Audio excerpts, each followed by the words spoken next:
Hello बच्चों, आज मैं आपको आदर्शवाद और पाठ्यचर्या के बारे में बताऊंगी।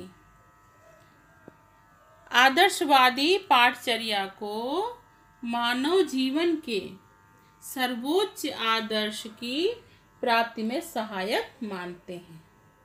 पाठ्यचर्या को समझ में आया?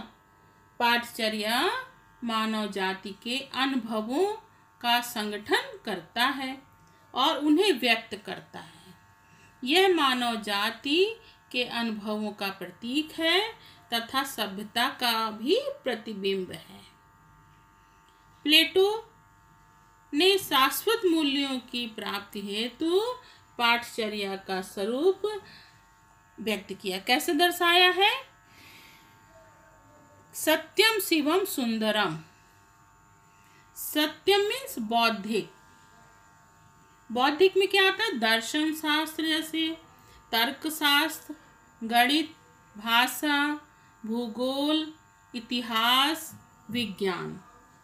शिवम में क्या है? नैतिक। नैतिक में क्या है? नीति शास्त्र, धर्म शास्त्र, आध्यात्म शास्त्र। सुंदरम में क्या है? कलात्मक, जैसे कला, संगीत, साहित्य आदि आदि। ये क्या है? प्लेटो द्वारा प्रस्तावित आदर्शवादी पाठ्यचर्या। इससे स्पष्ट हो जाता है कि आदर्शवाद में पाठ्यचर्या को बहुत महत्व दिया गया है। अतः जे.एस. रास के अनुसार वो क्या कहते हैं कि मनुष्य को सच्चे तथा विशिष्ट अर्थों में मानव होने के लिए अपनी इस विरासत को ग्रहण करना चाहिए और उसे सामान्य संस्कृति का अर्जन अपने लिए करना चाहिए और यथासंभव सामान्य भंडार में वृद्धि भी करनी चाहिए। ठीक है? ये तो बच्चों क्या बताया मैंने? आदर्शवाद और पाठ्यचर्या। अब क्या आता है? आदर्शवाद और शिक्षण विधियां। विधियां क्या होती हैं बच्चों?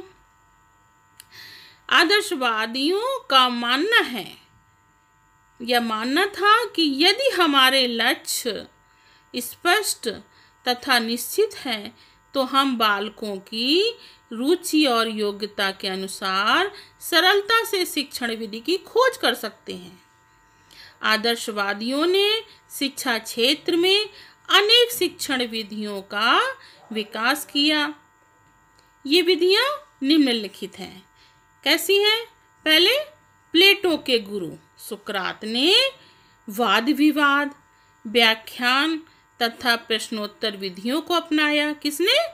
प्लेटो के गुरु ने, सुकरात। अब प्लेटो ने क्या अपनाया? प्रश्नोत्तर विधि के साथ साथ संवाद विधि का प्रयोग करते थे। कौन? प्लेटो। प्लेटो के शिष्य अरस्तु जो थे, उन्होंने क्या किस पे बल दिया? आगमन तथा निगमन विधियों के प्रयोग पर बल दिया। पेस्टोलॉजी ने अभ्यास विधि एवं प्रयोग विधि पर बल दिया। हर्बर्ट ने निर्देशन विधि को अपनाया। समझ में आया बच्चों? और फ्रोबेल ने किसको अपनाया? खेल द्वारा शिक्षा को सबसे उत्तम माध्यम बताया। हीगल ने तर्क विधि पर बल दिया। क्रिया तथा नियमित निर्देशित स्वतंत्रता आदर्शवाद शिक्षण विधियों का सार है बच्चों। आदर्शवादी शिक्षण प्रक्रिया में आत्मक्रिया एवं अनुकरण पर बल देते हैं।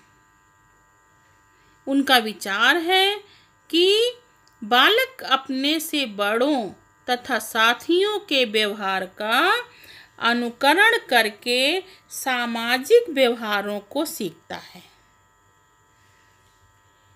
इस प्रकार शिक्षण विधियां कैसे हैं? निम्न प्रकार की। मैंने तो बताया, अब सीरियल वाइज बताती हूँ। अच्छा, सबसे पहले क्या था? बताया था संवाद विधि। दूसरा खेल विधि।